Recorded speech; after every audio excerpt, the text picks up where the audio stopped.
to reflect on your accomplishment at a personal level and at a professional level.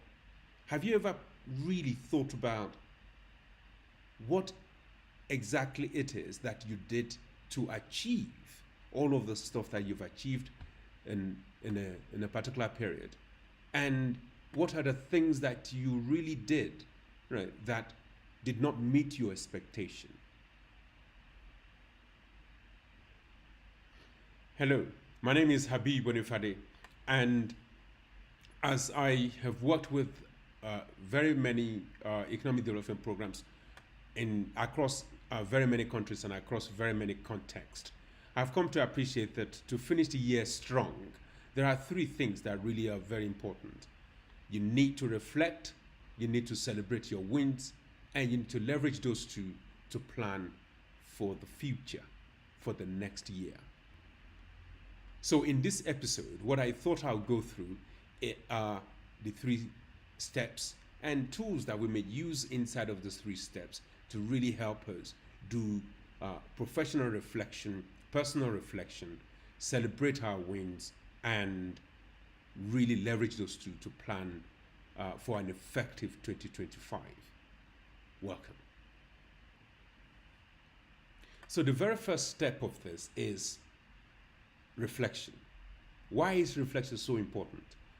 Reflection is important because it helps us really detail the steps, the approaches, the logic that we went through, that we decided on, that took us to a particular outcome.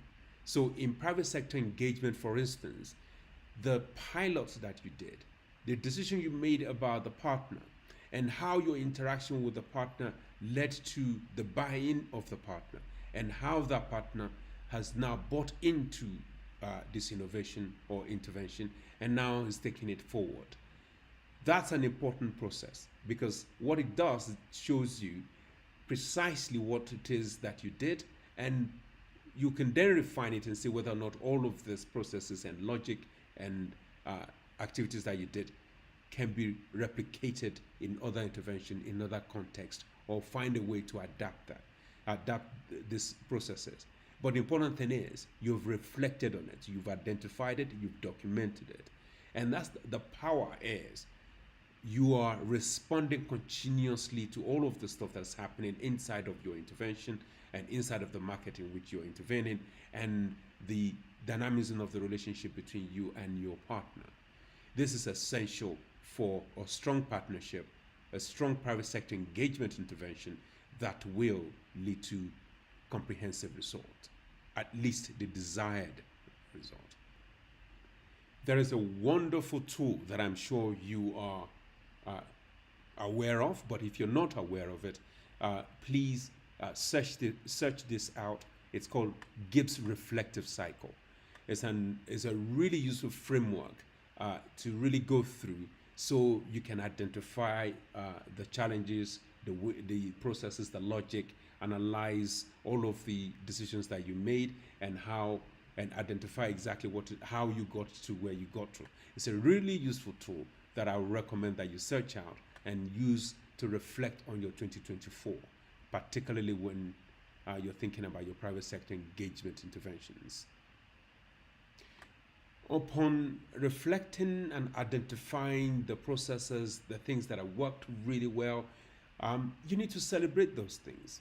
So you should really find a way to journal all of the wins, all of the accomplishments, no matter how small they are. And more importantly, to connect the partners that you're working with a particular accomplishment in your private sector engagement intervention. This is really useful. It fosters deep relationship between you and your partner, you and your team, and you and your donor.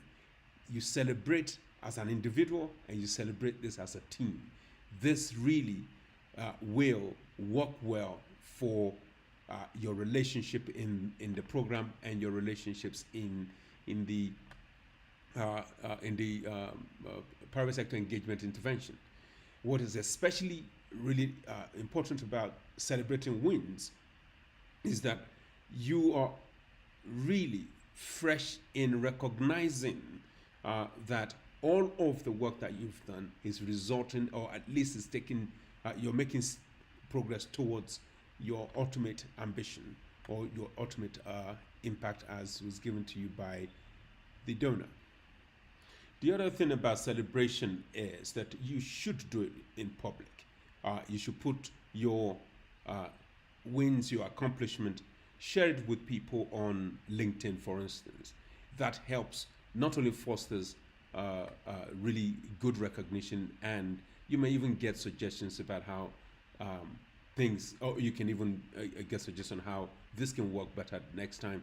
Potential partners, this may open up opportunities that you may not have considered. So amazing. It's important to do celebration. The other thing that really ought to, and those two things, so because you've reflected and you've celebrated, that should then set the scene for your plan for next day, for the next year. So all of your challenges that you've identified in all of the challenges that came in 2024, you can then begin to think about how to correct those or to deal with those challenges. All of the lessons that you've learned in terms of your systems, your progress, your logic, all of that can then be brought into 2025, which essentially would show how responsive you are to the relationship, to the market, and to all the changes that may be happening in the environment. So as we close 2024, it's important for us to reflect on what has happened in 2024, celebrate our wins in 2024, and leverage those two to plan for 2025. This is not only important for our career as professionals, as private sector engagement professionals, it is important for our professional growth, and it's important for the work that we do, because we can then think about our progression towards the impact that we seek to have. If you find value in this, please support this channel by giving your own suggestions about how to reflect, celebrate, and plan for next year in the comment section below. Thank you very much for watching. See you next time.